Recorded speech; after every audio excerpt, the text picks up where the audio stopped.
plan today is to put it together. Put what together?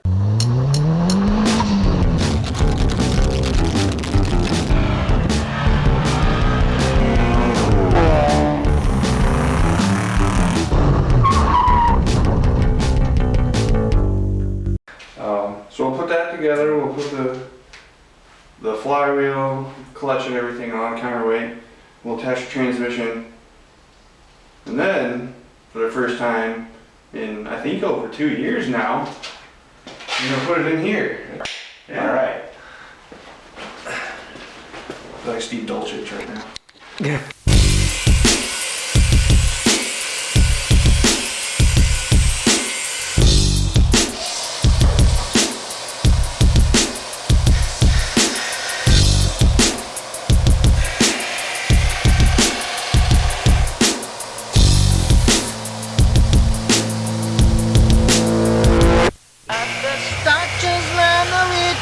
There is got you lot of bridges running one day.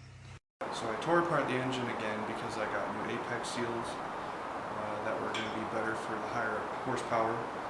They're from Goopy Performance. The original plan was to reuse the water seal gaskets because they've never seen heat. All of the seals were ruined.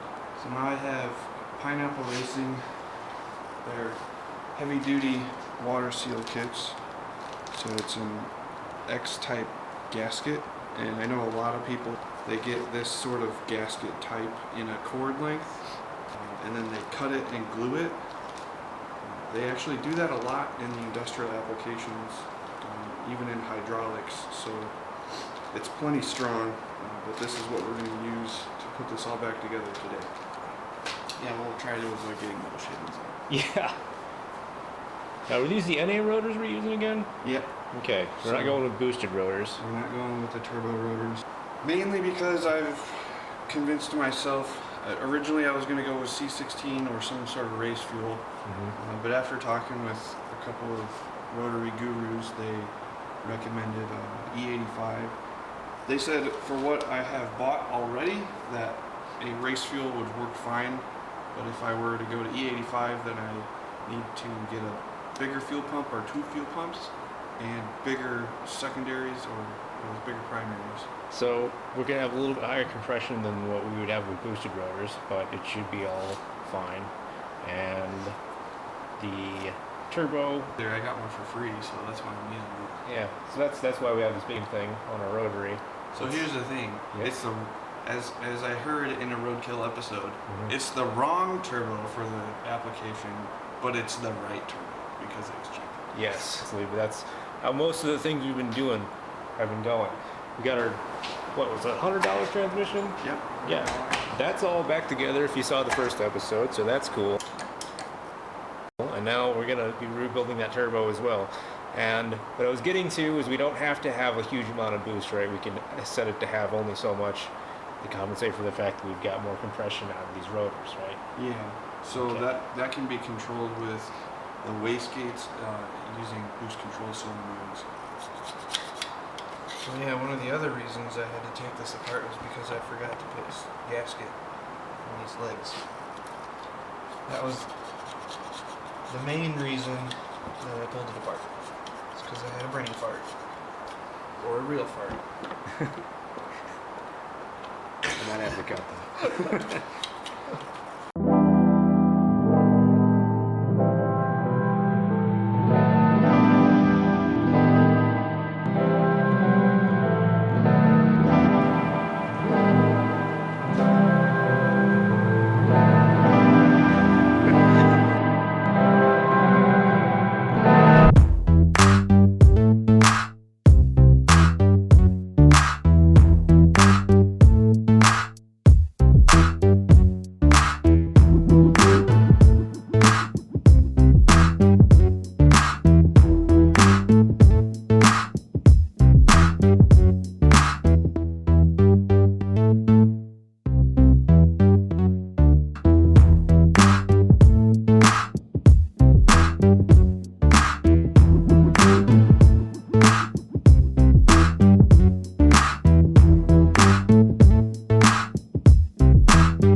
replacing the, what would you call them, like engine bolts, block bolts? What would you call these? Tension bolts. Tension bolts?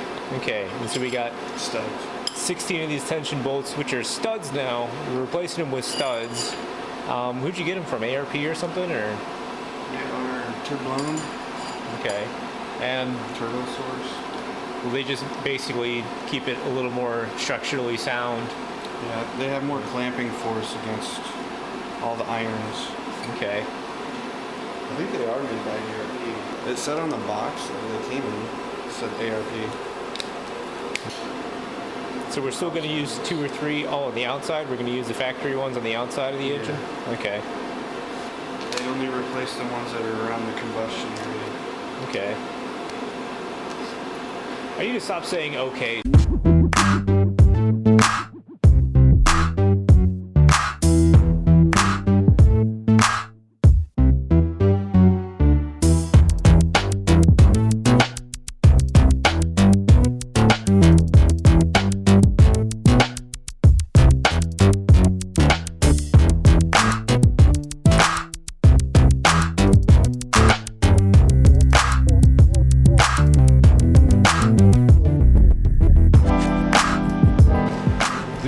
Very close to having everything back together, but small hang up, we couldn't find a little half-moon shaped key for the back of the crankshaft.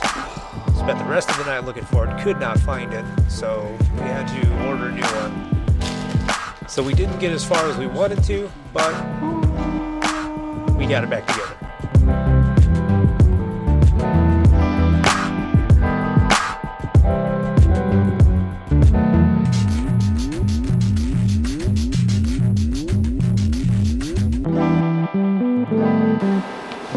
Alright, so we've got the bulk of the engine back together, at least as far as the...